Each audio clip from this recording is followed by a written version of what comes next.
recording this video knowing full well that no one asked for a retelling of Eyeless Jack through the lens of Slavic folklore, but that's exactly what you're getting. Join me in my insanity as we explore anger repression, Christianization, and, of all things, the ancient symbolism of kidneys. Yes, really. So, I've got a bit of a confession to make.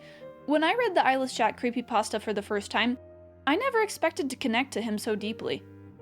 Well, it wasn't so much the actual story itself, cause, you know. You somehow lost your kidney last night.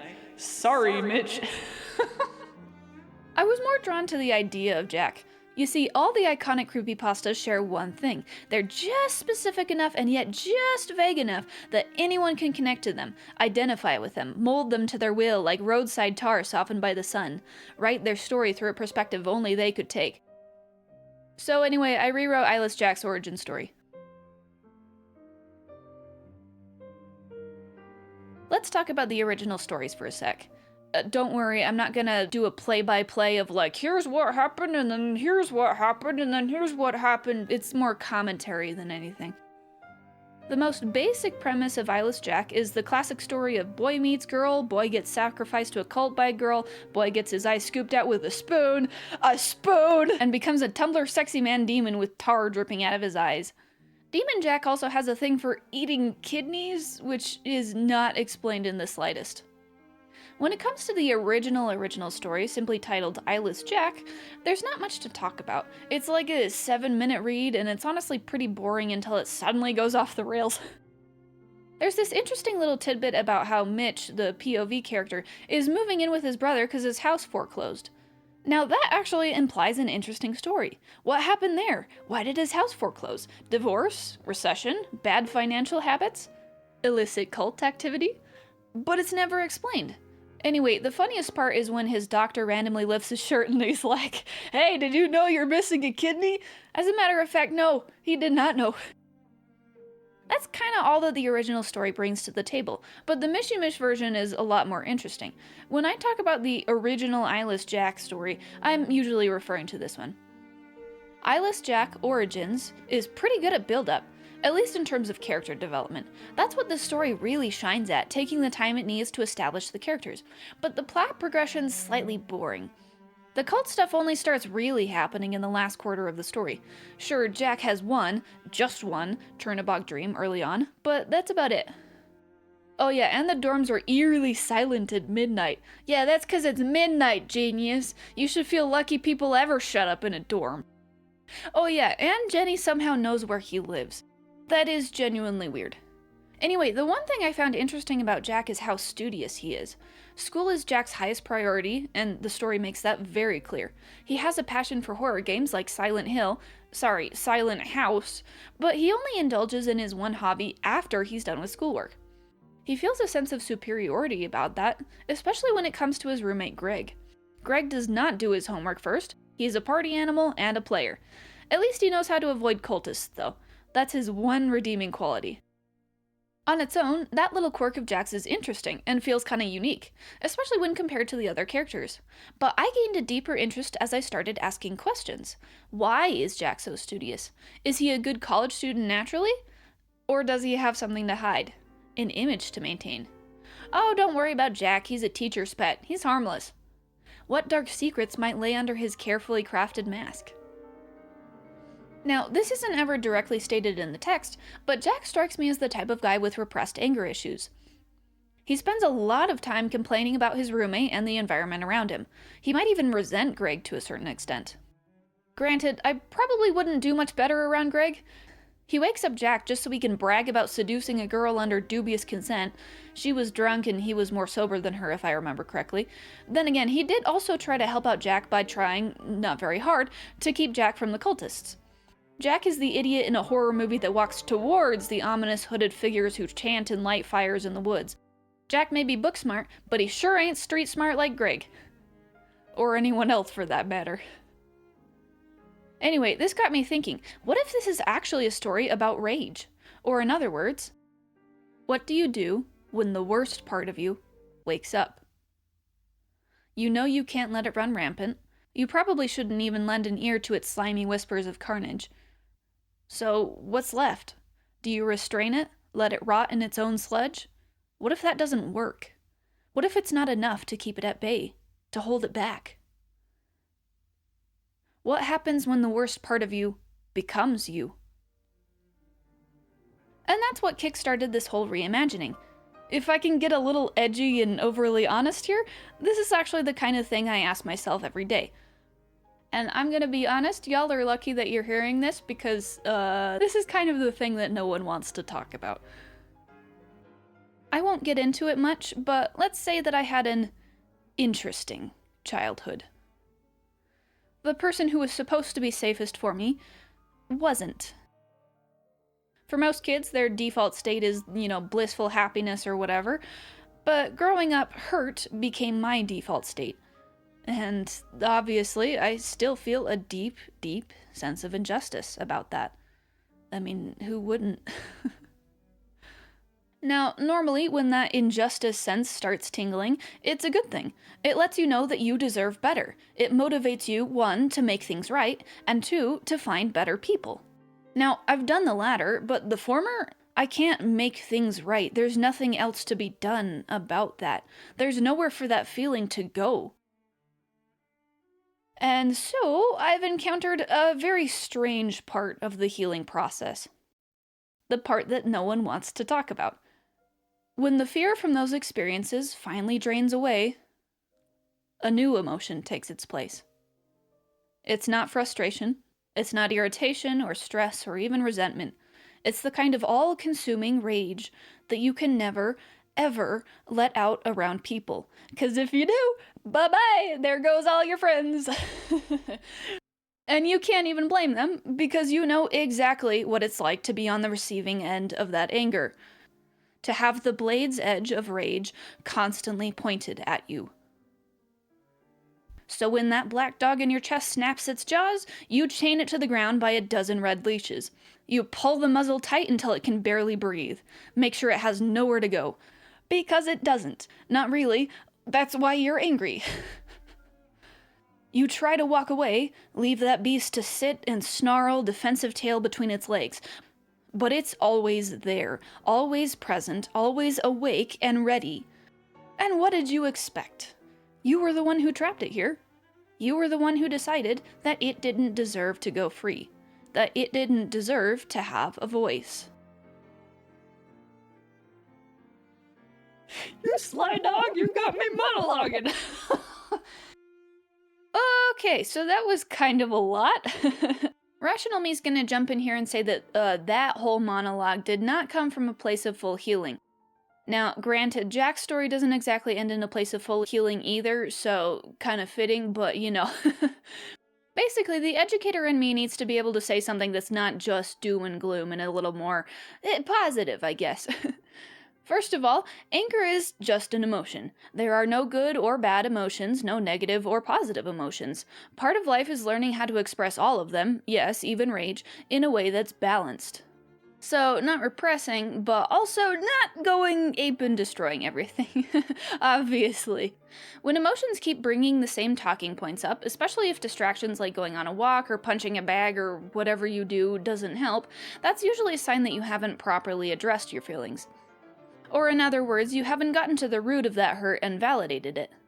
How you're supposed to address emotions without getting stuck in ruminating, I don't know, but, The easy answer is therapy, but I don't have access to that right now, so yay! And bringing it back to Jack for a second, here's the point of me opening up about, all of that. In my version, Jack has repression issues, as we've already discussed. He has a deep hurt that he feels that he can't express without consequences. Because, hey, you can't have anger issues if you just never let the anger out, right? Anyway, I've been yapping too long. Here's some eye bleach if you want it, but we're moving on. In the original story, the cultists use very Christian language for Chernobog. They call him their Lord and Savior and talk as though he'll bring them salvation and paradise. But here's the thing, Chernobog, supposedly, is an ancient Pelagian god. He's Slavic pagan, not Christian. So why are the cultists using such Christian language for him? Originally, I saw this puzzle piece as a flaw on the writer's part. I mean, it is, but it's also an opportunity. Chernobog was supposedly the incarnation of evil, with his good, light counterpart being Belobog. But there's actually little to no evidence suggesting that Chernobog was ever worshipped in the first place. As far as I can tell, a Germanic guy named Helmold made him up. Going further, in native Slavic mythology, there was no true good and evil. It was a blurred line, not a straight and narrow one. I believe the creation of Chernobog was one of many attempts to Christianize these ancient traditions. In Christianity, there's an ultimate good, who is God, and an ultimate evil, who is the devil. That was the framework by which they understood things, and the church as a whole didn't tolerate any other beliefs. Once Christianity took over the Slavic nations, the people were pressured to either let their culture be destroyed, or change it to fit more with Christian beliefs. As you can tell, I'm not a fan of this idea. As a Christian myself, I actually really appreciate the diversity of the human race. We all have different personalities, cultures, and histories. It's a reminder to me that God made us all different for a reason. And that's something to celebrate, not destroy. Knowledge is God's gift to us. I believe in preserving history so we can learn from it, not concealing it because it makes us uncomfortable. I am also a researcher. A pissed off researcher who can't really find who the ancient Slavs actually worshipped. I mean, we do have a few candidates to choose from that are relevant, but I only know the broadest of strokes about them, and I have to suspect a lot of the information we do have because none of it is free from the effects of Christianization. Now, part of this problem is that the ancient Slavs weren't big on writing, like at all. They were an oral and pictographic culture, but I think my point still stands. Obviously, I'm not faulting a teenage creepypasta writer for not knowing all of this. Unless you're a folklore nut, you probably wouldn't do much more thinking than, oh, what demon sounds scary? Chernobog sounds good. And whether or not you're using Christian language in the proper context wouldn't even be a thought in your head, because that language might be all you know. However, I am a folklore nut, so we're going to use this idea to our advantage. If Jack's original story is about being changed without his consent, maybe the deity he gets sacrificed to is going on a parallel journey. Perhaps they're angry that these cultists treat them like the Christian devil. They want to teach these people a lesson. They want them to know who they really are. Only then can these cultists truly respect them and what they stand for. So, which deity are we going to use? Good news, we do have multiple candidates considering that Slavic paganism was polytheistic, multiple gods and goddesses. So, behind door number 1, we have Veles! He's got a lot of names, but we'll call him that. He's one of the most widely worshipped deities across Slavic nations. Veles is the god of the land, meaning that he has dominion over the underworld and the dead, as well as livestock and water. You may think that that's a lot of random things to be in charge of. I certainly did until I did more research, but those things are actually really closely linked in Slavic folklore.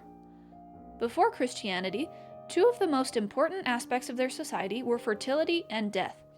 Those concepts were inextricable. Death and life are 2 sides of the same coin, after all. Most of the rituals celebrated at specific times of the year involved the interplay between celebrating life and sharing the harvest with the dead. Veles is also a trickster god, so he deals with magic and often attracts musicians as his patrons. Post-Christianity, Veles was often flattened into an evil devil. Bye-bye nuance, hello Satan. This will become a running theme. Moving on, I briefly considered the war gods Yarovit and Ruyavit, but they didn't really call to me for this project. I'll still talk about the latter though, because he's just interesting. Ruyavit has 7 heads and 8 swords. Just 2 arms though, not 8. Most of his swords are held in his belt for that reason. His heads are stacked like a Christmas tree, which I think is fun. Surprise, surprise, there's not a lot of information on him as, like most of Slavic history, everything I found is post-Christianity. But other than the war god thing, his duty was supposedly to punish sex. Seeing as fertility, and not just for crops, was heavily venerated in Old Slavic society, we can chalk this little tidbit up to post-Christian meddling. Which leaves us with one more, Marzana. Also known as Morana and a whole bunch of other names, Marzana is another goddess with widespread worship. She actually gets a yearly tradition dedicated to her in Poland. More on that in a sec. Marzana is the goddess of winter and dreams. You could say that she's got a bit of a dual nature thing going on, since the birth of winter brings death, and the death of winter brings life. Like I said, death and life are two sides of the same coin. On the spring equinox, Polish people will craft an effigy of Marzanna out of cloth and straw. That afternoon, the children will go around torturing Marzanna, dunking her effigies into every body of water they see. At dusk, everyone gathers around the riverbank, sets her on fire, and then lets the current take her away. The winter follows her, and spring returns to the earth once more. In recent years, people have started being kinder to Marzanna, singing songs to her and carrying her around while participating in a race around town. And ultimately, I'm gonna go with Marzanna as the replacement for Chernobog. Veles was one I considered heavily and would have worked here, but Morana just fit better in my mind. The fact that she deals in dreams and has a death rebirth thing going on fits Jack's story really well. Earlier, I mentioned that I found the cult stuff in the original story a bit lacking, so we're gonna make another change. Jenny is no longer a random acquaintance, but a classmate. Jack and Jenny now share a Slavic mythology class, and this is what brings them together. Jenny already has a secret interest in the occult, but she doesn't truly understand what she's dealing with. Part of her doesn't want to understand, so she changes the myths to fit her own views. Jack now has Polish ancestry that he's trying to connect to, and that's why he joins the class. I'm thinking he has a Polish parent or grandparent who never really taught him much about their history. Perhaps they felt they had to assimilate into American culture when they moved here. I'm also going to give Jack a Polish birth name. For some reason, Jack Nichols, Jack's original name, sounded too much like Jack Nicholson to me, aka that one guy from The Shining. Here's Johnny!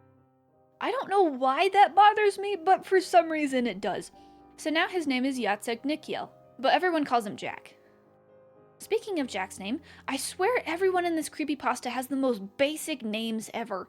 I guess Greg isn't so bad, but Jack is so basic that it was literally a Victorian placeholder name, and I forgot Jenny's name halfway through. I started calling her Sally What's-Her-Face. And I swear this is like a thing in creepypastas. Everyone has the most basic, boring names. We've got Laughing Jack and Eyeless Jack, Ben drowned, and don't forget Jeff the Killer. Somebody save me, I'm being attacked by a guy named Jeff. Honestly though, that's not an unforgivable offense. Like I mentioned before, Jack is a placeholder name, especially when it came to the Victorians. That's actually how we got Jack the Ripper and Spring Heel Jack, for example. No one knew their real names, so they just got John Doe'd. Which is fitting because Jack is actually a nickname for John. If we use that to our advantage, Eyeless Jack could be a story where his human side gets lost to time, and people only remember what he became. He will never again be Jack the Scholar, Jack the Gamer. All that's left is the faceless evil demon. Okay, back to business. As Jack and Jenny become closer as friends, and maybe even something more, she's got a dark side, and Jack is subconsciously drawn to that, because so does he. He starts opening up about the weird dreams he's been having, and she lets him in on her, extracurricular activities. Jack becomes entangled in a web of darkness, one where he won't make it out alive. Not without changing. Now there is one more major change that I'm making to Jack's story, specifically about his demon side, but I'm saving that for the actual story itself, which we will get to pretty soon actually. In the meantime, let's try to explain the whole eating kidneys thing. Hello and welcome to another detailed diatribe, where we discuss the question, why kidneys? It seems like such a simple question. It should be for any other person, but being the mad historian that I am, I decided to research the symbolic significance of kidneys in ancient cultures. Easy question, right? Right? As you might guess, this was a huge mistake because it immediately devolved from simple Google searches into studying entire academic journals. I've easily sunk, a couple dozen hours into this? And then another couple dozen about Slavic death and life rituals, and then another bajillion hours actually writing and editing the dang story. And no one's even gonna watch this because who willingly clicks on a video about organ symbolism? Me, apparently. And okay, I'm making a big deal about complaining here, but a couple dozen hours of work would be nothing to a real historian. And honestly, I'm having the time of my life here. Oh no, I have to read about fascinating folklore for hours on end. Whatever am I to do? It's not like I don't already do this for fun, right? Anyway, I can hear you yelling, "Get to the point!" So fear not, my friends, I will do that. In many ancient cultures worldwide, specific organs would have symbolic meaning. Today, we see the heart as the symbol of love, for example, but to the ancient Greeks and Filipinos, the symbol of love and human emotion was actually the liver. Which might be why Zeus sent his eagles to peck up Prometheus's liver every day. Prometheus's organ of compassion is what got him to give fire to humans, so that's exactly what gets the brunt of Zeus's ire. It could also be the reason the aswang, a shapeshifting Filipino ghoul, has developed a taste for human livers. Okay, back to kidneys. Part 1. Kidneys as conscience. In the ancient Hebrew, Syrian, and Egyptian cultures, the kidneys had nearly as much importance as the heart. During mummification, only the kidneys and heart would remain in the body. The kidneys were what Hashem or Osiris would use to judge you in the afterlife. This is because your most vulnerable, secret thoughts and even your moral judgment were held in the kidneys. Part 2. Kidneys as overindulgence. For many cultures, animal kidneys were seen as edible. Technically, anything biotic is edible, but that's besides the point. It was a toss-up on whether the culture liked them, though, given that it's where your body makes urine and processes waste. The kidney is also very fatty, especially if you include the fat tissue around the kidneys. Thus, eating a kidney could be seen as overindulgence. Part 3. Kidneys as sexual appetite. In the Old Testament and Torah, there was a specific way to sacrifice a lamb on the altar. Just in case anyone doesn't know, sacrificing a lamb on the altar was used as a symbol for the Savior. The Savior was going to come, and he would offer himself up as a pure sacrifice, thus giving us the opportunity to be saved from our sins. At least that's the Christian perspective of it. Now, given how close they are to certain other parts of the body, kidneys were often seen as venereal organs. So, when it came time to present the lamb's kidneys, you'd lay them out with the fat on top, and then you'd burn them as an offering to God. When you combine the kidneys and their fat like that, the symbol could then shift to mean the ability to remain celibate. At least according to the article I read. Pivoting just a bit, to the Byzantines and early Greeks, eating kidneys of certain animals were seen as an aphrodisiac, aka something that awakens your love or lust. But Ranjan, I hear you say, we've heard practically every other culture's beliefs. What about the Slavs? There's nothing. Okay, there's actually a bit of information, but it's a lot more tangential. I did not get an easy answer here, hence why I spent so long researching this topic. Other cultures have a deeply symbolic tie to kidneys. The Slavs seem to be a little bit more literal in their symbolism. Thus, Part 4. Kidneys as vessels. I read this article about the Kazakh and Russian languages. It turns out a lot of their words for organs describe them as vessels. When translated, many words name both soft and rigid containers: box, dish, sack, pocket, etc. As an example, the Kazakh word mikhorabe literally translates to brain box, aka skull cavity. Pretty interesting, right? But wait, there's more! I then realized English is the exact same way. Our lungs have air sacs, we've got blood vessels, a chest. Heck, a bladder is not just a body part. The word also means an inflated or hollow bag. Those old-timey water bottles are called water bladders, for example. Anyway, all this got me thinking about Jack's organs as a potential vessel. In a human, organs hold food, waste, nutrients, and so on. But symbolically, perhaps Demon Jack's kidneys hold all of his hate, represented as tar, which fills his organs and leaks from his eyes. I also did a little research into organ theft narratives, which the original Eyeless Jack story falls under very neatly. But that seems to be a very modern type of story. I couldn't find any example of it in ancient times, so it wasn't really relevant here. That was about it for kidney symbolism, but in my search I did find something very, very interesting. Something that fits really well with Jack's story. In Slavic folklore, the restless dead return when they have been wronged. And sometimes they eat your kidneys. But you'll have to wait for the actual story to learn more. Okay, real quick.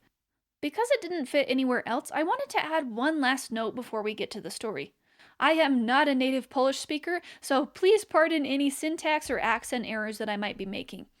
I actually learned Polish pronunciation and even a little bit of Polish for this project, so it's functional, but that doesn't mean that I'm going to get every single intricacy of the language. I'm also like a 5th or 6th generation American, depending on which side you're talking about, so I have zero direct experience with cultural assimilation. If I've made any missteps on portraying that side of the story, I am so sorry for that. I've done as much research as I could, but that doesn't replace actual experience. Along a similar line of thinking, all I know about ancient cultures is through research, so if I got anything wrong, blame the articles I chose. Okay! And now, for the moment you've all been waiting for, this is Eyeless Jack reawakened.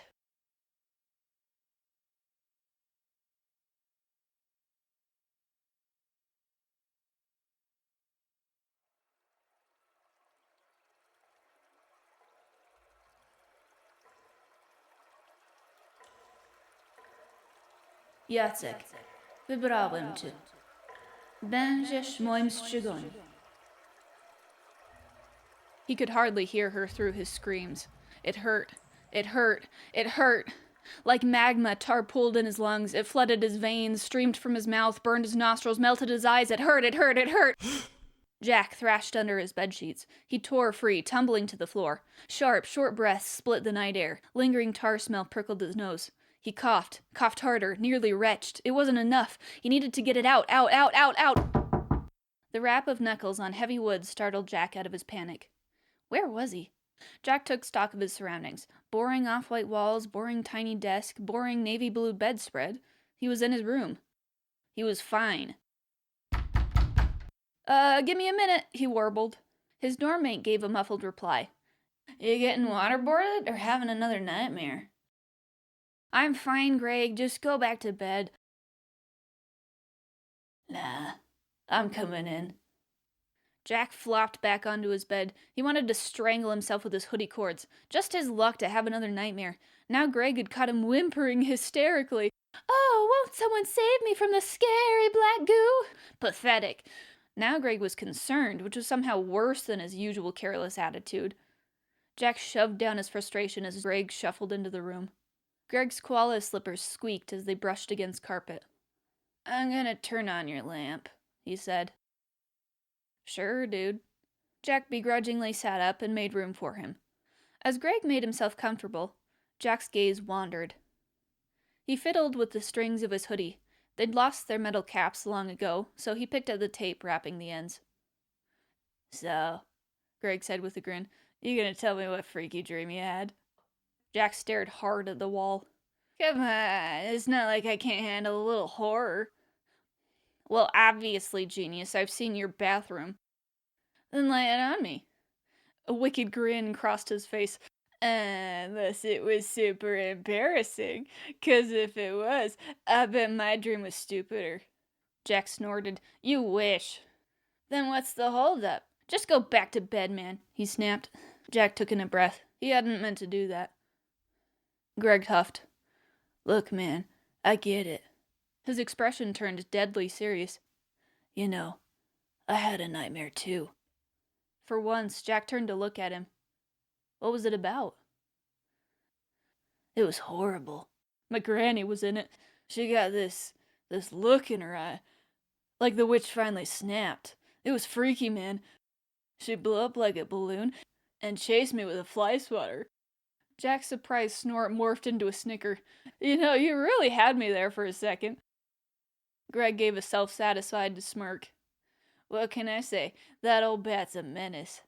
She used to call me Lazy Fly, so that's pretty in character. But she blew up like a balloon? Yeah, I got nothing for that. Silence blanketed them once more.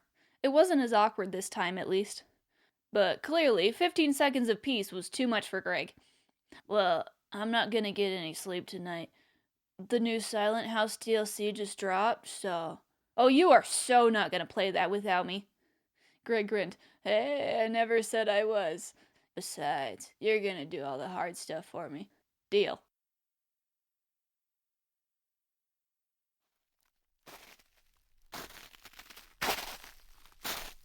Jack trudged over to the Language Arts building, shivering the whole way there. Winters at West Point College were already brutal, but this winter never seemed to end. It was already halfway through March, and piles of snow still absorbed the sidewalk. Great. The snowflakes fell faster, collecting in shaggy clumps around his favorite black hoodie. He tugged on the sleeves, briefly wondering whether it was time to retire it. Holes littered the hem, the weave had worn thin in some places, and the graphic on the front was starting to peel off. But he shook his head. Who was he kidding? After how proud his Jadek looked when giving it to him, he could never.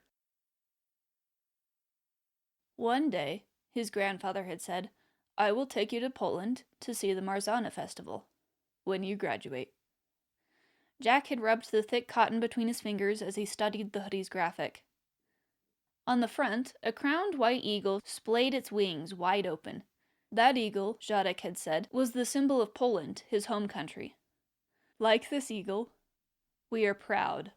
We are resilient. He'd smiled at Jack, soft skin around his eyes crinkling. Jadek nudged his heart. And so are you. You are Nikiel. You're Polish. Never give up or hide yourself, Jacek. Not for anyone. And Jack had nodded his head, eagerly taking in any ounce of his grandfather's history. A snowflake whizzed directly into Jack's eye. He gasped at the sudden attack on his cornea. Desperately blinking, he not so silently cursed at the snow. Spring couldn't come fast enough. I couldn't agree more. The pinpricks of cold that had pelted him suddenly ceased. Jack glanced up. His classmate Jenny held an umbrella above his head. Not an easy task, considering Jack's height. Jack blinked. The snowflakes above him pitter-pattered, melting on the black vinyl. Want to walk to class? Jenny asked. A shaft of sunlight broke through the cotton clouds, casting filaments of gold in her brown eyes. Had they always been that mesmerizing? Jack regained his bearings. Sure. He continued on his journey, with Jenny in lockstep. I mean, might as well. It's not like we're headed in separate directions anyway. Jack sat front and center for their Slavic mythology class. Business as usual. Or at least it was, until Jenny sat right next to him. Usually she gravitated to the middle rows, but not today, apparently. What did she want? Once enough of the class had gotten settled, Professor Wozniak launched into his lesson. Dzień dobry, class! The class responded with their own morning greetings. Yesterday we discussed the major deities of ancient Slavic folklore. Today it's all about death rituals. Jack wrote the day's date in his notes. Jenny was sitting next to him, so he wouldn't be able to write down his research questions today. Too many wandering eyes. Probably for the best. If he did find any connections to his new sleep disturbances, he wouldn't exactly want documentation of it anyway. Regardless, it would be a good lesson. Judging by the wide, childlike grin on his face, the professor was especially excited for this one. Jack had always enjoyed watching Professor Wozniak teach. He may have been built like a brick, and looked like one too, with his terracotta suit, but man could he move! The professor tended to act out what he was teaching, and heaven help anything that got in his way. His wild gesticulations often whacked papers off desks or flung markers off the whiteboard. Once, he somehow managed to knock the cover off of a fluorescent ceiling light. Death rituals are done throughout the year, but since spring is coming, Wozniak glanced at the puddles of melted snow under his students' feet. Eventually coming. I figured we'd start there. Death rituals celebrated in spring are called rusalye. They presented in many ways across tribes, but here's some commonalities. After he'd accidentally punted a falling eraser, Wozniak wrote a few notes on the board. It all starts at the crossroads. This is the bridge between life and death. It can be a literal road, but more often it's where two rivers intersect. Jack underlined the word crossroads in his notes. After a moment of thought, he also underlined rivers. Jack couldn't place it, but the words tugged at the base of his brainstem. Why? Here, during a rusalye, loved ones would give part of their harvest to the dead. After all, life and death are two sides of the same coin. They both played a part in the symbolism of death rituals. The living could also burn symbolic effigies before casting them into the river. Though their loved one was deceased, for some, this was done in the hopes their own life would be spared.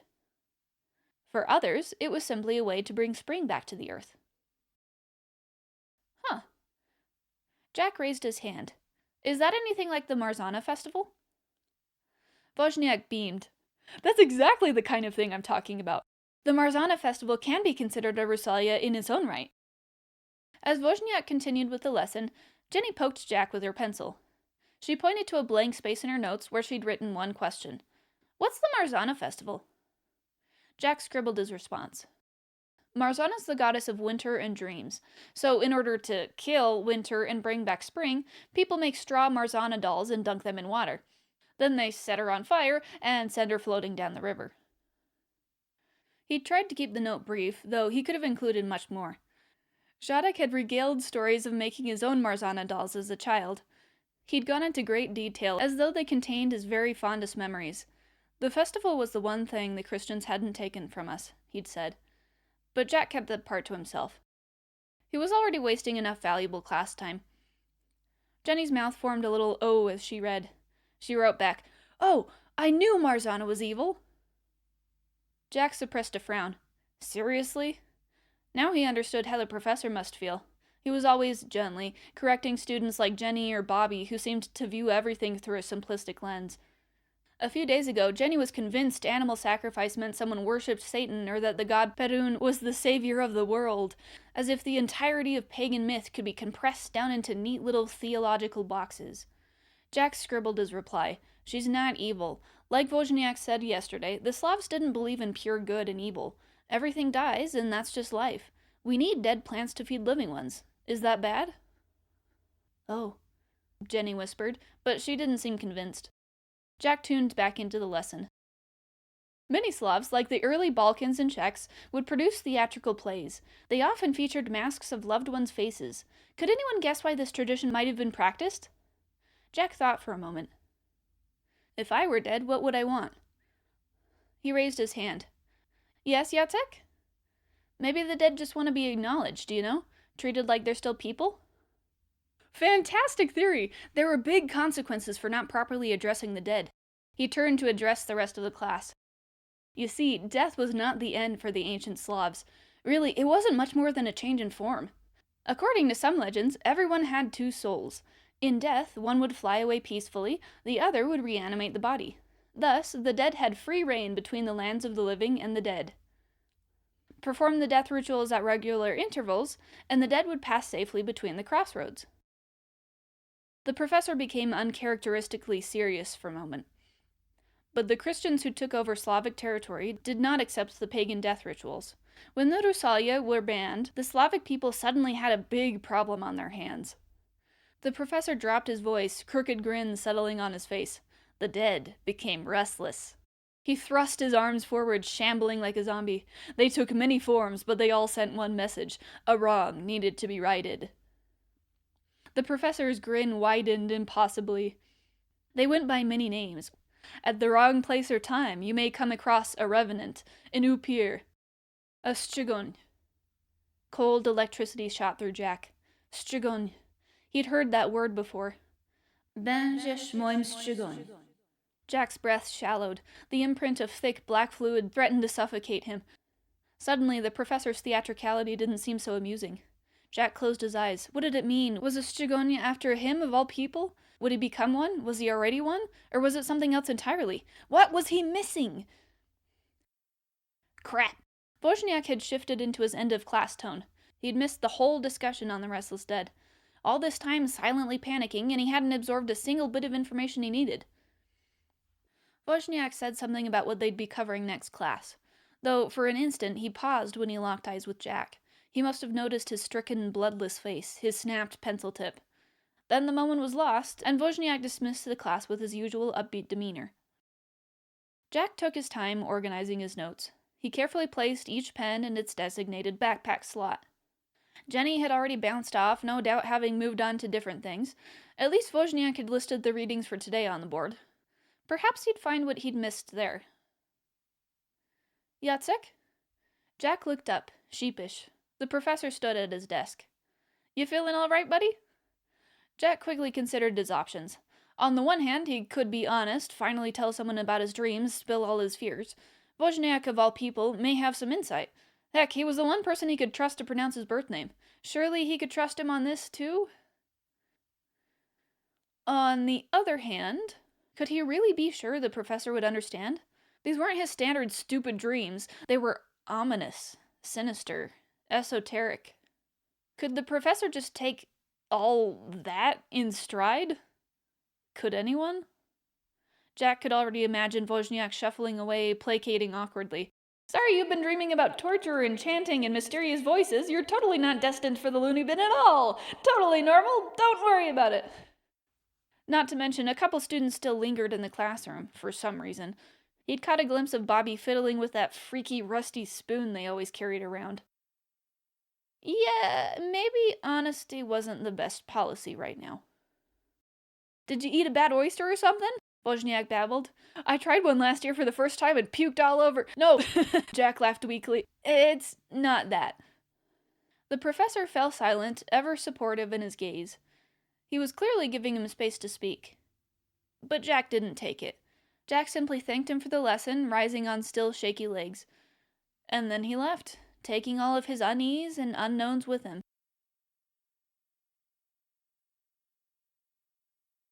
After class, Jenny offered to walk him home. As it turned out, she'd even hung behind to wait for him. And who was he to refuse? A free umbrella was a free umbrella. Especially when he was shoulder to shoulder with a pretty girl with pretty eyes, and pretty amber hair, and not a bad figure either, despite the coat. Stop it, Jack, you're starting to sound like Greg.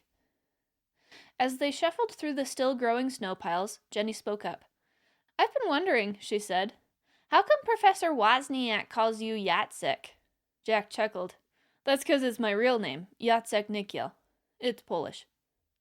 He trudged a little further, then added, and it's Wozniak, not Wozniak. Just so you know. Jenny giggled. Come on, you know I can never pronounce that. A derisive snort burst its way from Jack. Yeah, that's what they say about my name. With a reedy affect, he impersonated his second-grade teacher. Jacek Nykiel.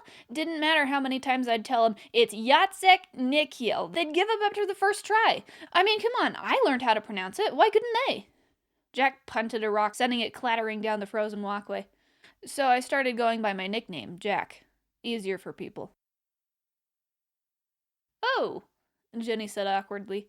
She shuffled forward a hair faster. Whoops, too much? His frustration seemed to scare people off if he wasn't careful. He couldn't blame them. Jack changed the subject. He asked Jenny for her thoughts on the lesson. As this was her second time taking the class, she actually had a lot to say.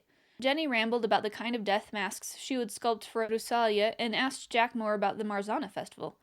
In return, he supplied a few of Jadek's stories and observations. And Jenny held on to every word, genuine interest coloring her gaze. Despite her lack of nuance during class, Jack appreciated the effort she gave now. He liked that she wanted to connect to his grandfather's culture. To his culture. And though they nearly slipped on a dozen frozen puddles on the way home, Jack didn't mind.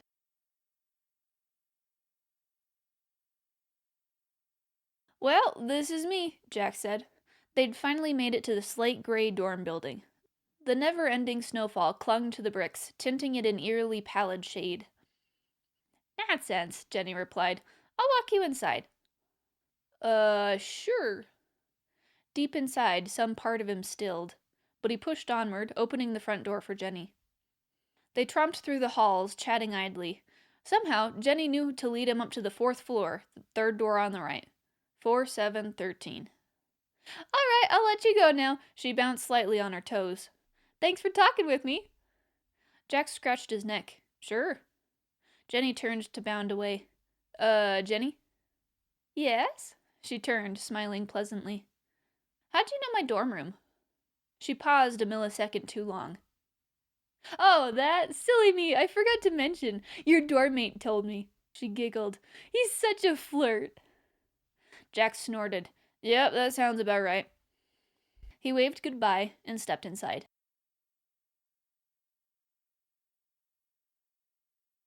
A strigon, female striga, plural strigonum, is a girl with 2 spirits. After death, one spirit, often considered the peaceful spirit, flies away. The other stays with the body, reanimating it. Jack had read the same line 4 times already. What was wrong with him today? It wasn't like this study session was any different from the hundreds that had come before. All he ever did was wake up, go to class, study, and only then live a normal life. In some stories, the Strigon is a bloodthirsty devourer of organs.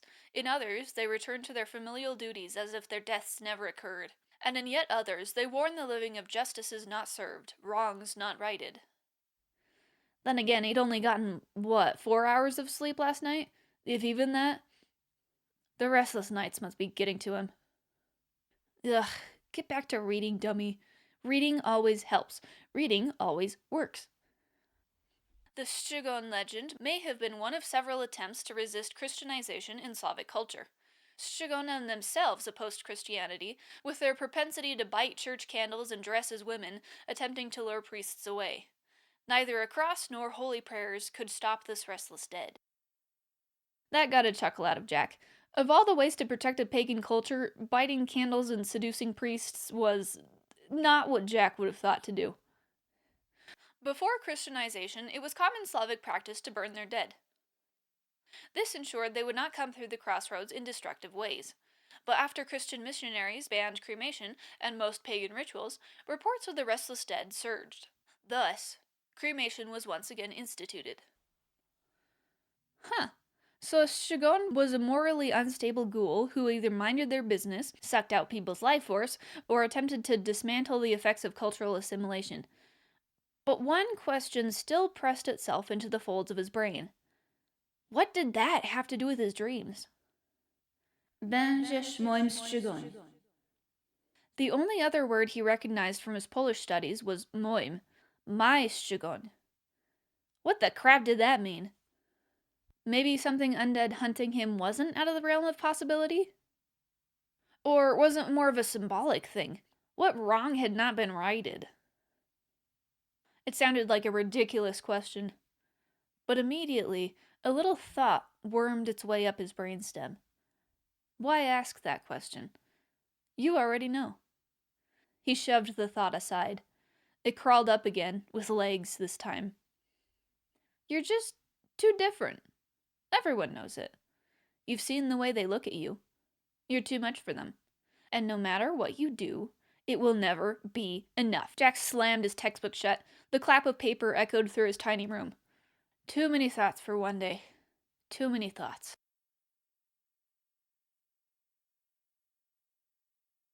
Jack didn't expect to fall asleep so quickly. He would come to regret that. Jacek. Wszystko będzie dobrze. Rozumiem cię. He couldn't move. He was pinned like a mayfly to a specimen board. His eyes! They screamed from 1,000 cut nerve endings. They melted into hot sludge in his sockets. A new emotion bloomed. Rage. It coated his insides. How could they do this? How could she do this to him? Jack gasped. He rolled over, coughing into his sheets. He wouldn't let Greg hear. Not again. He already knew what Greg would say anyway. Are you, good, man? 'Cause you really don't look so good. I'm fine, he would respond. But maybe he wasn't. Who was speaking to him? Why was he being tortured in his dreams? How could who have done what to him? On and on and on his mind raced. The more questions he had, the more indignation bubbled in his chest. He wanted to scream until nothing was left. He wanted to hit something. No, he wanted to destroy something. Sick realization settled in the base of his lungs. He finally knew why the word Strigon had felt so personal. Why it may have appeared in his dreams. A Strigon is a ghoul with two spirits. Jack had always been studious. The kids at school had called him teacher's pet for it. He'd always kept his mind firmly in the realm of sterile academic knowledge, never indulging in life until he'd finished all of his schoolwork. But the other kids had never known why. And that was by design, if Jack could be truly honest. If they knew what took residence in his chest. In quiet moments, where nothing else could distract him, Jack could feel it. His other half. Like tar, rage left its sticky residue in his chest, always there, waiting, recycling, burning. And Jack had tried to flush that sick poison from his veins. Mercy, he'd tried. But it just wouldn't leave. Every time he thought he'd found the bottom of the sludge pit, a new crack would open up and suck him deeper into his anger. So if he couldn't flush it out, he would hold it back. Shove the lid on his overflowing vessel, bury himself in college and gaming, and maybe one day, that slimy little voice in his chest would stop whispering fantasies of violence to him. And if he failed? If he let that tar bubble over? Gave someone a taste of the real him? No. He couldn't finish that line of thought. He needed a distraction. Jack shambled over to his desk. He opened his laptop, focusing on the whir of the fan as it came to life. Silent House will help. And it did. For a precious few hours, all of his troubles dissolved. Nothing existed but the buttons under his fingers, the synthwave music pulsing through his speakers, and the juddering run cycle of a low poly figure.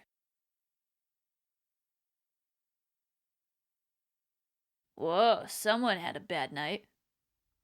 Greg plopped a huge mug of coffee down on the kitchen counter. Jack took the mug, only gracing Greg with a tired grunt. He must have looked like the Walking Dead.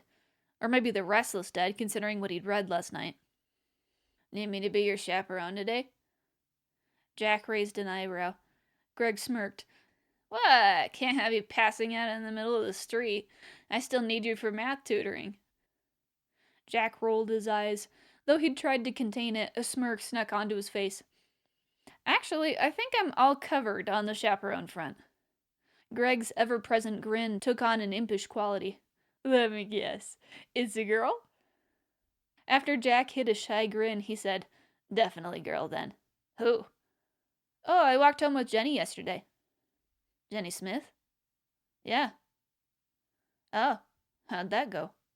He stared at Jack, strangely invested. Jack responded, Pretty well, I'd say. Not often a girl's actually interested in me, you know?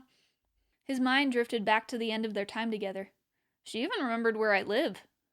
Greg stilled. What? Well, yeah, she said you gave her the number. She said that? The skin around Greg's eyes went taut. Frustration bubbled at the base of Jack's lungs. Yeah, did you not hear what I just said? Greg shifted backwards, running fingers through his shaggy hair. Jack could practically see the ancient hamster in his brain limping on its wheel, trying to solve some sort of puzzle. Jack rolled his eyes. Look, man, I'm not upset. He was lying, of course, but Greg didn't have to know that. I just figured you wanted to bang. Disgust carved deep lines around Greg's mouth. No way, man. I'd never tell that freak where we lived. She's not a freak. You don't hear the stories I do, man. She's bad news. And why should I believe you? You probably got drunk and heard some stupid party rumor. Jack expected Greg to get defensive. He wanted him to get defensive. That wasn't what he got. Greg dropped his voice. He glanced around like a nervous dog, though obviously they were alone. Jack, please. He stared at Jack. I think she's part of a cult. And you know that how exactly? Greg took one last sidelong glance. Her and her friends like to hang around Crossroads Cave, late at night, and some of my buddies swore they saw people in black robes and masks in the forest. Jack slowly raised an eyebrow. Greg huffed. Dude, I know it sounds crazy. I know. But I just... He turned his pleading eyes to Jack once more. I have a really bad feeling about her. Especially since she knows where we live. Jack sighed. Clearly Greg wouldn't let this go. Okay, man. I'll stay away from her. Jack did not stay away from Jenny. In fact, he walked to class with her every day that week, and when it snowed, they huddled up under Jenny's umbrella. Its color changed every day. 4 days ago it was blue, yesterday it was bright yellow with polka dots. Today, it was sunny for the first time in months. The never-ending snow piles retreated slightly from their borders. Moisture glittered in tiny droplets from tree branches. Jack and Jenny laughed at an uncoordinated squirrel. Evidently, it had dug up some fermented fruit. Now it drunkenly hopped around a tree stump, trying, and failing, to find purchase. Jenny slipped her hand into Jack's. Jack twitched in surprise, but didn't let go. He glanced at Jenny, a shy grin playing on his face. Jenny smiled back. You know, Jenny said, I think it's time you meet my friends. Want to visit our hangout spot? Sure. Jenny led him up a trail in the forest.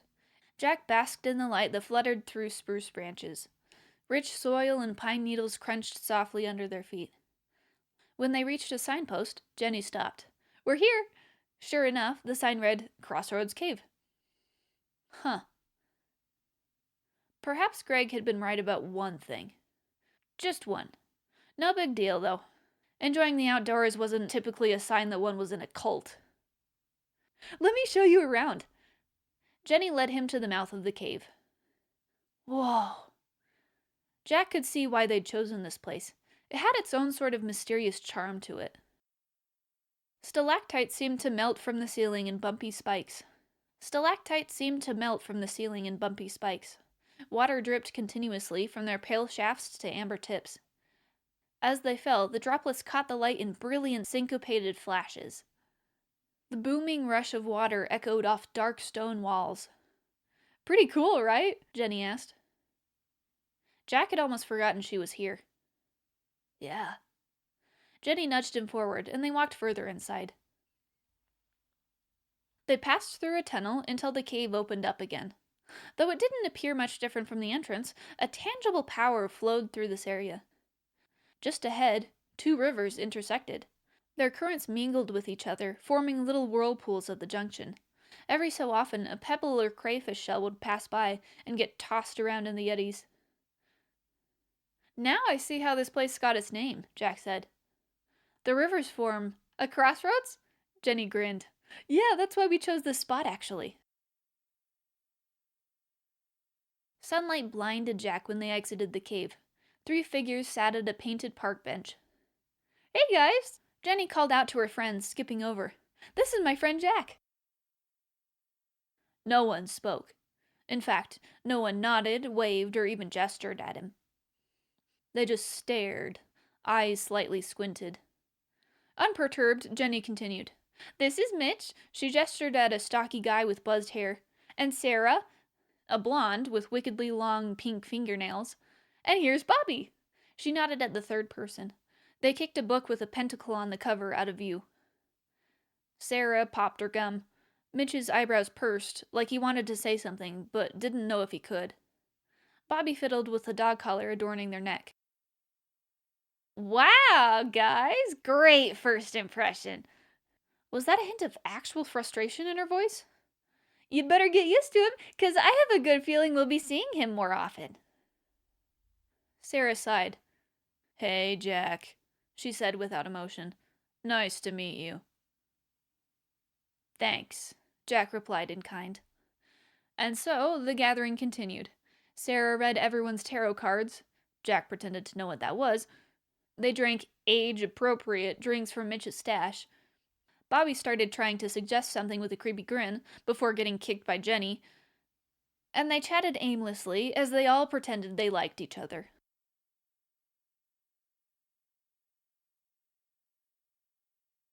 Finally, Jack and Jenny left. The sun dipped low in the horizon, but Jack didn't care. They were homeward bound at last. Sorry, Jack, came Jenny's apology. No prob, Jack muttered. 5's a crowd. I really thought they'd take a liking to you. They've heard me ramble about you for hours already. They already know we all share the same interests. Same interests? Yeah, our Slavic Folklore class. My friends and I are just fascinated by death rituals. Not like in a dark way, we just like getting spooked. Spooked? Did they think this was all some game? The Rosalia were supposed to honor the dead, not scare the living. Jack shook himself out of his silent judgment. What part of the rituals do you connect with? Oh, Jenny replied. I don't know, it's silly. She giggled nervously. Great, now she was getting insecure. Jack knew how that felt. No, it's okay, Jack humored. Go on. She twirled her hair in her finger. I like how much it focuses on the seasonal cycle. No matter how long or dark the winter gets, Spring always comes around again. She glanced at Jack. If you're willing to do the work to bring it back. That's why I liked when you taught me about the Marzana festival. I think it gives people hope for the future. Makes people feel like they have control over their lives. Jack blinked. Huh. Very profound. They walked in silence for a while. Jack basked in the cold air as it mingled with the heat of sunlight. What about you? Jenny blinked up at him. Oh, I connect to the Marzana festival too. My Jadek, that means grandpa, he promised to take me there once I graduated college. He grew up in Poland. They do the Marzana festival in his hometown. I'd give anything to connect more to his culture. To my culture. I feel like, oh geez, now this is stupid. It's not. Jenny's eyes shone softly. Not if it matters to you. Jack's hand shook. Well, he took in another breath. It's like someone cut my arm off at birth, you know? Like, I can live without it, but there's a part of me that's missing. A part I never got to live with. Jadek had a hard life. When he finally saved enough to move to America, he had a hard time connecting with people. He never really opened up to me about the bad stuff. Makes sense, I guess. I was a kid. It wasn't my job to know. But there were some things that I saw for myself. The worst was the way people looked at him. We used to go for walks, around the neighborhood. Jadek's a very friendly guy. He loves talking to anyone who gives him the time of day. When people would pass by on the street, they'd respond to me just fine. But as soon as he'd open his mouth, sometimes they'd just change. He'd worked so hard to learn the language, even got a more American accent, but they'd just know something was different. They'd talk slower to him, like he was a kid, like he was stupid.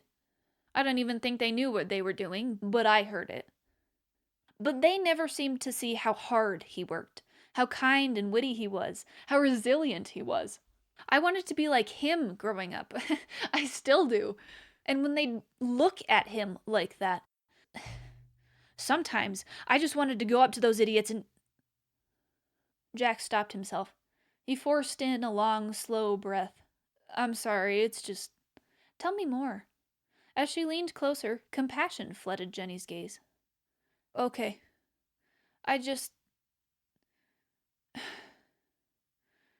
Jadek always told me to never change. Not for anyone. And I think it's because he changed for others. For years I thought he was saying, well, you're a Nick-Yell, and Nick-Yells don't back down. But nowadays, I know what it was. It was a warning, a plea not to repeat his mistakes. And then what did I do? I changed. 'Cause apparently I'm too pathetic to stand up for myself. Or anyone else for that matter. My hobbies are too weird? Great, I'll stop talking about them. The Polish food my mom makes stinks? 'Kay, I won't bring it to school then. Oh, my name is too hard to pronounce? How does Jack sound to ya? The most basic name on the planet? Is that enough? An unbridled, manic laugh clawed its way from Jack's throat. No, it's never enough, and yet I'm still too much, and that's what he was trying to warn me about. Jack's whole body trembled. He tried desperately not to drown in the rising tides of anger and... Was that grief? He gave up everything. His family, his language, an entire lifetime, an entire culture, and it all withered away and died before I could even... And then I just threw away what was left, like it meant nothing. Jenny took his hand. Jack squeezed it in response. He breathed out, then back in, out, and back in. He wasn't fine. It was time to stop pretending. So that's why I took Slavic Folklore. I wanted to make it up to Jadek. I wanted to reconnect to the part of me that I'd lost. He chuckled ruefully, which actually turned out to be pretty helpful once I started getting those dreams. What dreams? Well, I haven't exactly told anyone, but I keep hearing a woman speaking to me. In Polish, I think. I can't understand her. Static prickled in his scalp. I get the feeling she's way older than she sounds. And she wants to help me, but I can't move or see. There's a river rushing all around me, but... Jenny's full attention was on him again, but her energy had changed. Something new glimmered behind her eyes. What? The look extinguished. Nothing, Jenny said, smiling sweetly. What else do you remember? I always feel better when I talk about my nightmares. Well, it's crazy, but in these dreams, I swear I can hear chanting in the background. It's a little hard to hear through all my screams, though. He told her everything. The dark place he was trapped in, the fiery pain lapping at every nerve, the tar that swelled through every cavity of his body, drowning him from the inside out. With each new detail, Jenny's eyes grew bigger and bigger. Darker, too. But just as soon as he'd noticed it, that odd look disappeared again. That sounds so scary, Jenny said. Her thumb brushed along the top of his hand. He hadn't known she'd taken it again. It's not too bad. You're brave, Jenny said. That's what I like most about you. Jack smiled weakly. He certainly didn't feel brave. As though Jenny had read his thoughts, she added, Thanks for telling me about your dreams. It must have taken a lot of courage to do that. Thanks, Jenny. And for once, he believed her. They walked together in silence. A dozen steps in, Jenny said, You know, they say everything happens for a reason. My dreams? Yes, that, and... She stopped. When Jack turned to her, she was standing on her tiptoes. This. She kissed him on the cheek. It was dark outside, but between them, light bloomed. It was cold outside, but gentle heat spread through Jack's core. Jack's eyelids fluttered. She'd kissed him. Actually kissed him. He'd never gotten this far with a girl. Energy surged in his chest, light and clear. With a gentle yet hurried grip, he pulled her closer. And he kissed her back. A smile tugged at her cheek as his lips pressed against it. He wanted to kiss her again. A real kiss, not just on the cheek. But when he gently tilted her head towards his, she pulled away. With a shy smile, she said, Not tonight. Oh, sorry, Jack said. Too much? Jenny's endeared grin softened. No. She glanced away, expression shifting briefly. But thank you for being with me today. Like I said, everything happens for a reason. And there's a reason I met you. That light spark of warmth in his chest expanded. I couldn't agree more.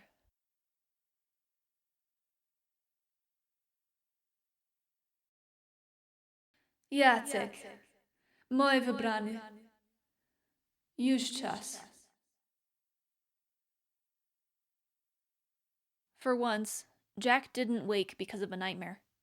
No, something else had roused him. Normally, the dorms were never silent. Even this late at night, study music and conversations bled through the thin walls. But not tonight. The air hummed. His shirt rustled with every movement. Every hitch of breath needled his ears. Jack's phone lit up, blasting the dark to the far corners of the room. It buzzed. It buzzed again and again. Text from Jenny. Jack! I need your help! I'm in the forest! Come quick! The text became increasingly riddled with typos, as if she'd run as she typed. Jack's heart constricted more with each new ding of his phone. She was in the forest? Why? What happened? His eyes shot to the window. Oh no! Like burst sores, fire sprouted in pockets between trees. Dark shapes whizzed by, at once humanoid and shapeless. He could hear the faint chanting even from here. What if they hurt Jenny? Jack threw on his hoodie and sneakers, laces untied. He raced out his bedroom door. Ah, jeez! Jack reeled back in surprise. Greg, why are you... Actually, screw that, there was no time. Slow down, what's wrong? Jenny, Did she do something? No, she's in danger. Jack pushed past Greg. In the forest, I have to help. Greg grabbed his arm. And you're going out there? Alone? Yes! He tried to pull away again. Greg's grip was ironclad.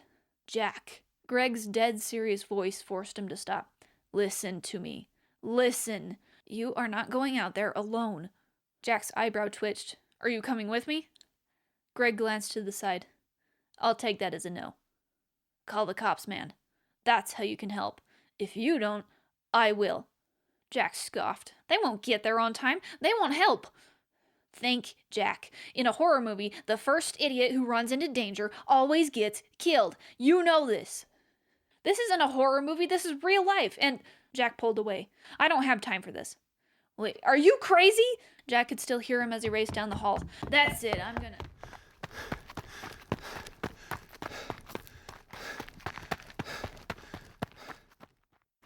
Freezing air stung his throat as he ran. Maybe he was the idiot in a horror movie.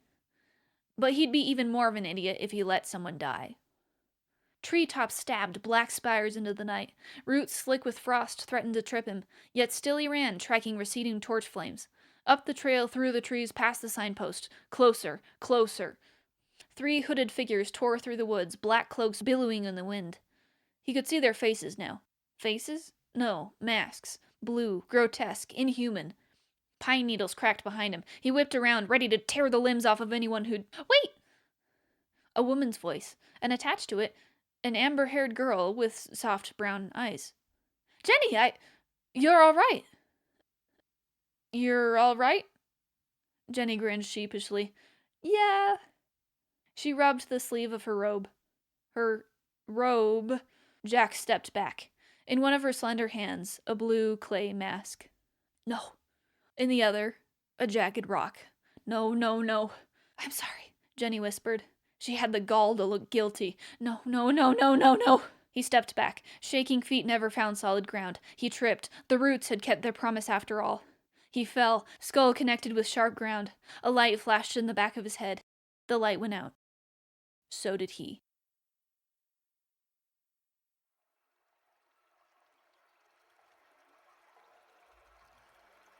The steady drumbeat of water droplets pierced the air. It hurt. Roaring rivers filled the foggy gaps of his awareness, echoing with a horrible thunder. It hurt. His arms were at his side. It hurt. He couldn't move them. It hurt. Deep staccato chanting rose above the din. It hurt. He couldn't breathe. It hurt. The ritual had already begun. It hurt. It hurt. It hurt. The chanting stopped. Rushing water crescendoed. Dripping white candles guttered. Shadowy shapes drew closer. The cultists took off their masks. They revealed a stocky boy with buzzed hair, a blonde girl with pink fingernails, a skinny kid with a dog collar, and a friend. A confidant. A girl with amber hair and brown eyes. He still couldn't move, though his arms nearly dislocated from the effort. Jenny raised her voice. Somewhere she'd switched from butchered Polish chanting back to English.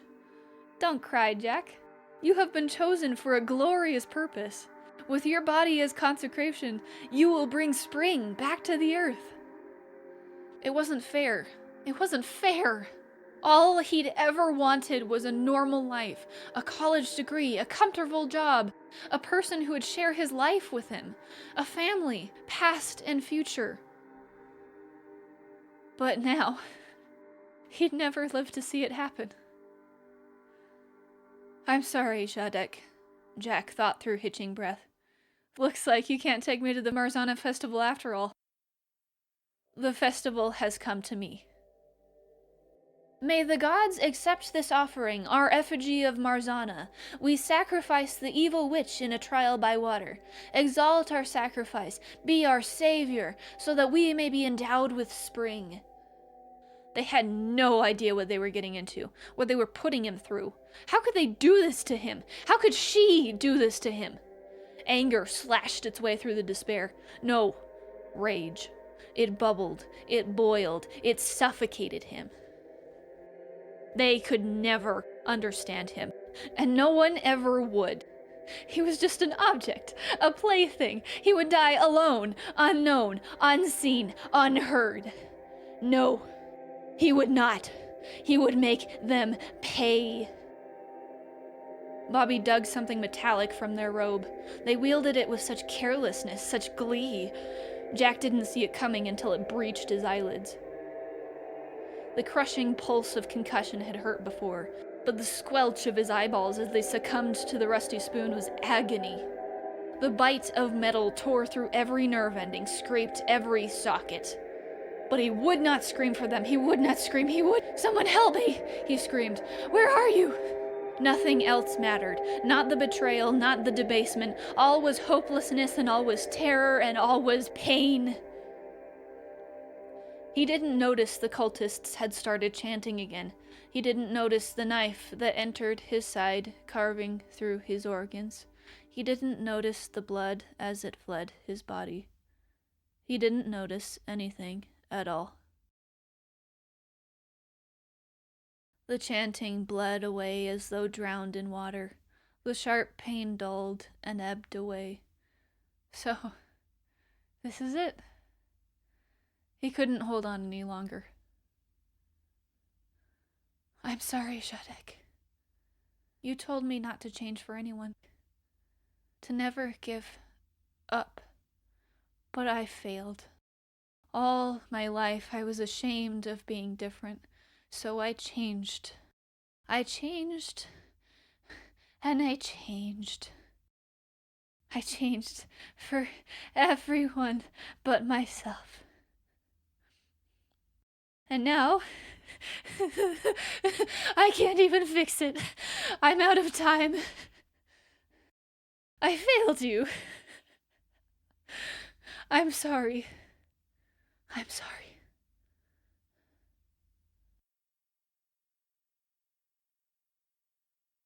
The pain stopped. At least, it stopped for part of him. Like a wispy dove, it detached from his body, floated free, did nothing but watched his body with pity. That part could not help him. It was the only good thing left of him, after all. It could find peace. The rest of him would not. Outside, a crocus flower took root. Tomorrow, it would push its way from the snow. Soon, the bees would emerge from their hives, and the birds would resume their song. But not for Jack. The blackness of non-existence nearly took him. But before it could... Jacek. That voice, he'd heard it before. "Jestem tutaj." No, he couldn't just hear her. Though she spoke in Polish or perhaps some ancient precursor, he could understand her. She had said, "Jestem tutaj." But what he understood was, "I am here." Yes, all will be well. He didn't need to speak. He didn't need to express his relief, his gratitude. She understood his thoughts. "They do not understand us, but I understand you. And I have chosen you." She had called him. She would save him. "You shall be my Shtugon." He did not want to die. Because of her, he would not die. He would become a Shtugon for her. He would be her revenant, her emissary, her avatar. Her desires were his own. The cultists saw them as playthings, flat foreign dolls. They did not care to understand them, but together they would make them understand. Rage had made a home in his chest long ago. He'd always felt its sticky residue, reminding him of what others had done to his family. To him. Before, it had only festered. Now, at last, it would have an outlet, a target. His heart stopped pumping blood. His veins ceased carrying oxygen. His neurons no longer fired. He didn't need any of it. In its place, tar bubbled. It expanded in a hot mass, filling his undead vessel to the brim, dripping from raw, empty eye sockets. With a scream, Jacek was reborn. Marzana could not replace the Shtugon's eyes. It would not have mattered anyway.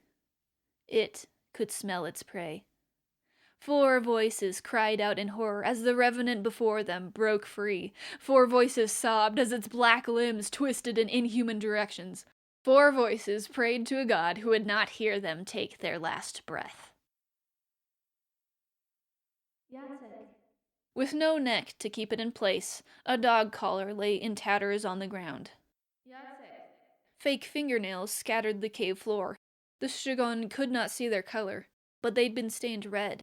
Red like the walls, the floor, the ceiling. The Shogun ignored the voice. It had long since forgotten its purpose. It had to finish what it started. Sludgy claws pierced through layers of fat and muscle. The stocky human whimpered. The Shogun would eviscerate it like the others, divorce its head from its spine, tear its limbs off like a doll, siphon its life force. Jacek! The Shogun gasped. Right. It had had a name once. That was his name. Jacek, I told you, all will be well, but not like this. All would be well? Jacek gripped harder. She could not understand his rage, his anguish, his grief. Clearly, it was too much for her, just like everyone else. They hurt me, just as they hurt you. What did a goddess know of pain? They changed me to suit their beliefs. Centuries of my story, erased by those who did not accept me. They could not stretch their mind to encompass me. So instead, they flattened me. Oh. For that, I am filled with rage. Just like you. Oh. It was just as she had said before. She knew how he felt. She accepted him. She understood him more than anyone could. He should have trusted her. Guilt settled in his chest cavity. He was failing his mission. He was failing her. Grip slackening, he pulled his open, dripping maw away from Mitch's head. They will never learn the value of life if we rip it from them. They will not understand if there is nothing left to teach. Jacek stilled. Then what can be done? Let them go. I can't. You can. I am here. But I don't want to. I want to make them pay. I want to make them suffer. And they will, and they have. They will never forget this moment. Let them go, and we will take them at their appointed time. I don't think I can. But he'd already released his grip. Mitch stumbled away, heavy footsteps marking a wet, irregular rhythm. The humans would not understand him. They never had, and perhaps never would. But Marzana did. So, he would trust her. Something clattered to the ground. Jenny. He'd forgotten about her. Fresh tar dribbled from his sockets. Jenny collapsed, weeping. She'd dropped whatever weapon she'd been holding. It would have done nothing against him. Jenny seemed to have realized that. How are you still alive? A manic, burbling cackle ripped through his throat. He prowled forward, bending to her level. If you wanted me gone, you should have burned me. I'm sorry. Just take me. Take me now. Kill me. Seconds ago, he'd have gleefully complied. But for once, the tar receded. Not because Jacek had pardoned her, not because she deserved his mercy. The rage inside him had simply tempered into something else entirely. Indifference. She had never accepted him for who he was. He had learned that mistake the hard way. She wasn't going to start now. You do not deserve death. You do not deserve oblivion. Jenny started to plead. Jacek just waved her off. Walk the earth for eternity for all I care. You are not worth my rage. Jacek's foot bumped against something. He picked it up, feeling the lumps and ridges of the clay. Almost human in its features. A nose, lips, cheeks, but empty eye sockets with nothing to fill it. A rosalia had been performed, but not for him. No one had paraded his death mask in the streets, acknowledging him, allowing him to pass peacefully through the crossroads. So he'd have to wear it himself. Silence echoed through the cavern. The only thing that pierced the air was the drip, drip, drip of cave water and Jenny's tears. When Jenny's time ran out, he would collect her soul. When Mitch valued his life most, he would snatch it from him. And, perhaps, when his Zadok was ready, he would guide him to the crossroads, allow him to greet Marzana with open arms, apologize for disappearing, for leaving life before Zadok could. But until then, until it was their time, he didn't care. And when Jacek left the cave, he didn't look back.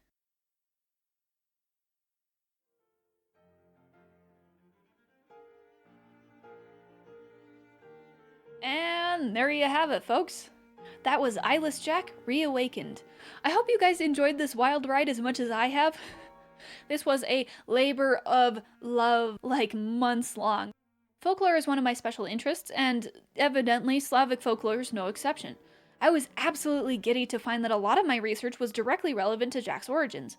The ancient Slavic concepts of the restless dead, death and life rituals, and death masks were already present in Jack's story, just in a different form. I really hope I did this story and the folklore and cultures around it justice. Since you're still here, you get a prize. Here's a couple Easter eggs if you didn't catch them. Jack's dorm number is 4713, aka the date that Mishy Mish's Eyeless Jack story was posted, April 7th, 2013. Mitch is one of Jenny's friends in my version of Eyeless Jack. This is a reference to the very first protagonist of Eyeless Jack. As you know, my Mitch escaped in the end, so perhaps Jack finally catches up to him after his house forecloses. Mitch may have forgotten he was once part of a cult, but something else remembers. I didn't include this piece of folklore anywhere, but I actually found one story where a Striga explodes into a puddle of tar when it hears a church bell.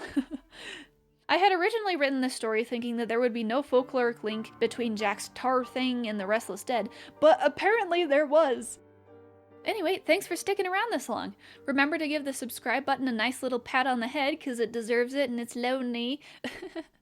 And tell me your thoughts down below. I hope you have a great day. Bye!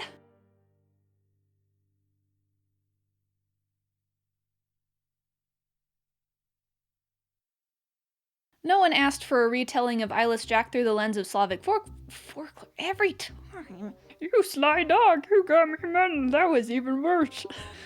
Jack sat front and center for their Slavic mythology. I can't say folklore or mythology. Jason Funderburger. Gred. His name is Gred now. Bet a lot of people want to do that, mute me. But it's too late. I will never leave. I am the demon that approaches faster when you run further away. Oh gosh, don't hit the microphone, please. Jack has tar eye, I have itchy eye.